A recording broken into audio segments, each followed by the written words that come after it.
It was supposed to be just another meeting in the Senate. But when Caesar entered that hall, dozens of eyes were already decided. He would not get out of there alive. The last night of the most powerful man in Rome. It started with a smile. Rome slept under a blanket of silence, but it was not peace. It was the tense breath before the storm. The streets, lit by flickering torches, exuded the smell of burning oil and muffled murmurs. On that early morning of March 14th, 44 BC, Caesar awoke, early, feeling in the air a strange mixture of triumph and restlessness. He was the absolute lord of Rome, the man who had crushed rivals and crossed borders. But on this day, there was something different. Without realizing it, each step brought him closer to a destiny that others had already decided for him. Today, we will walk alongside Caesar, reliving minute by minute the events that turned a political meeting into one of the most famous assassinations in history. If this story has already hooked you so far, imagine what still lies ahead. Before the plot advances and you discover every detail of this night that changed Rome forever, enjoy it now. Leave your like and subscribe to the channel. That way, you make sure YouTube lets you know when I release new stories like this, and you don't risk missing a moment. Join us and be part of that legion that keeps history alive. It was March 14th, 44 BC, and Rome breathed restlessly. The heart of the empire throbbed between glory and tension. In taverns, sailors commented on new conquests. In dark alleys, conspirators whispered about the future of the Republic. The Senate, divided, seemed an invisible battlefield. On one side, those who venerated Caesar as a savior. On the other, those who saw him as a tyrant about to stifle freedom. The white marble of the temples reflected the golden light of the torches, while the forum teemed with rumors. Among merchants and patricians, the same question echoed in low voices. How far could Caesar's power go?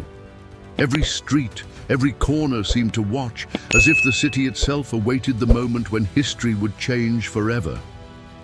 No one knew, but the countdown to the final blow had already begun.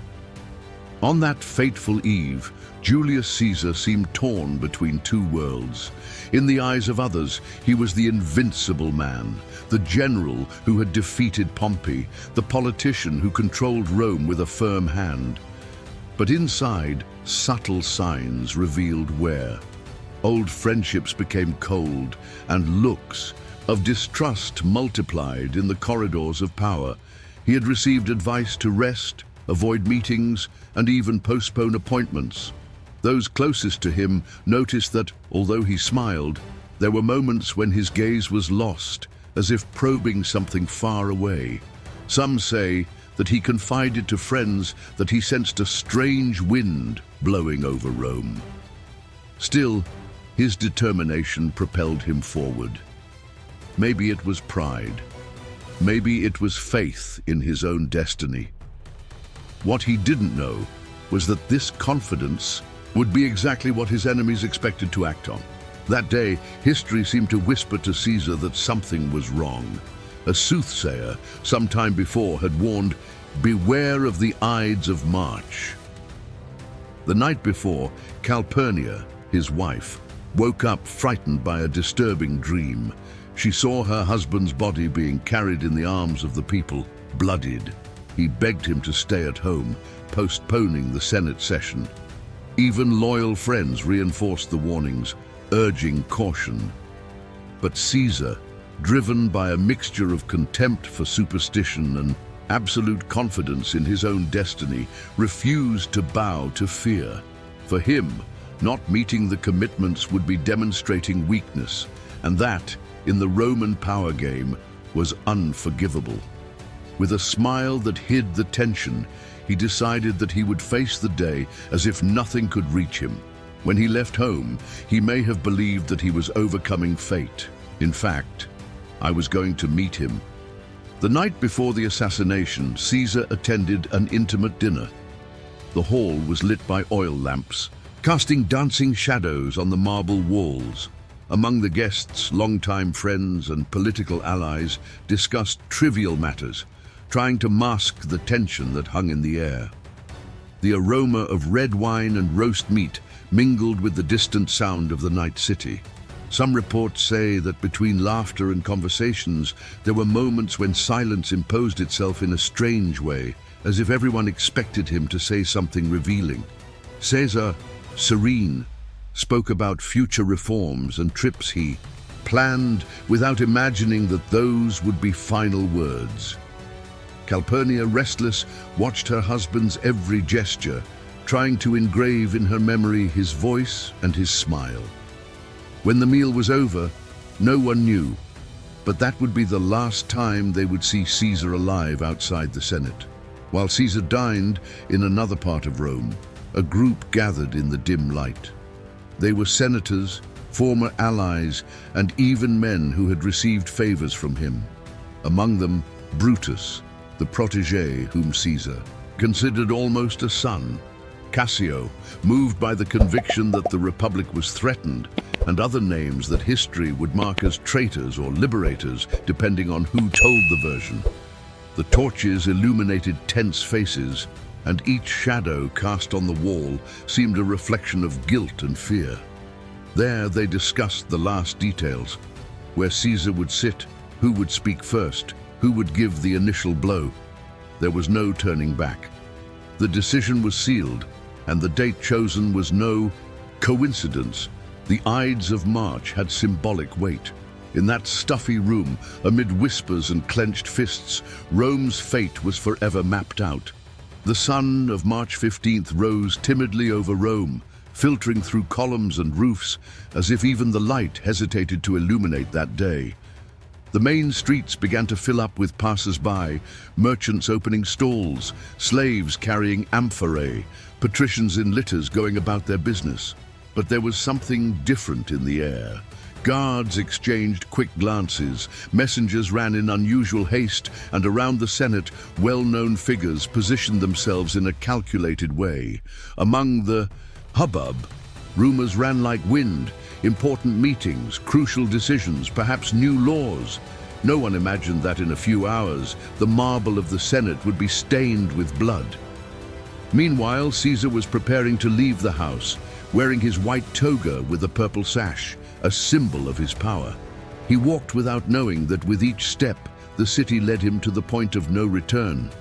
Caesar advanced through the streets towards the Senate, surrounded by allies and flattered by citizens who greeted him. At every corner, he passed familiar faces, some sincere, others masked by courtesy. The air seemed heavy, and an eerie silence formed at the moments when he crossed paths with certain senators. As he approached the building, a man stood in the way. It was the same soothsayer who months before had told him to be careful with the Ides of March. "The Ides have arrived," he murmured. Caesar, with a half-smile, replied, "But they have not yet passed."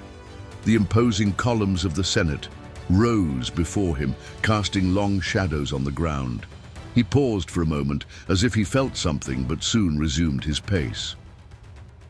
When I crossed the threshold, I didn't know that I was leaving behind not only the streets of Rome, but life itself. The Senate, moments before full of formality and restrained speeches, plunged into chaos. Screams echoed through the columns as Caesar fell, surrounded by blades. The white marble was dyed red, and the figure who had commanded entire legions now lay, motionless. Some senators fled in panic, others remained static, as if the weight of the act had just fallen on them.